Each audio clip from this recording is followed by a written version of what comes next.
ไทยตั้งแต่โบราณลูกสาวทาแป้งให้กันลูกสาวรดน้ำให้กันสนุกสนานในวันสงกรานต์สนุกสนานในวันสงกรานต์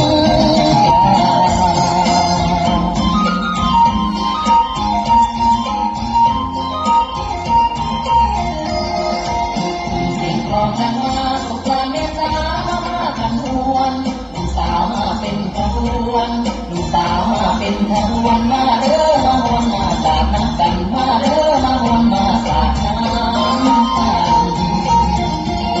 รดน้ำขอพรผู้เฒ่าพ่อแม่เฮาปู่ย่าตายายขอให้มีสุขสบายขอให้มีสุขสบายมีสุขหลายๆอยู่ไปนานๆมีสุขหลายๆอยู่ไปนาน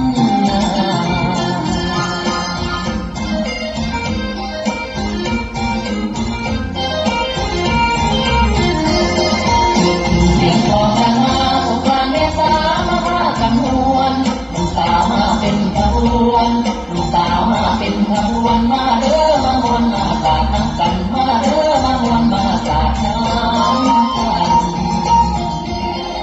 กันสงกรานต์ที่ถ้าป่าก็ดีร่วมกันทำบุญกุศลจะได้เกื้อหนุนกุศลจะได้เกื้อหนุนมารวมทำบุญในวันสงกรานต์มารวมทำบุญในวันสงกรานต์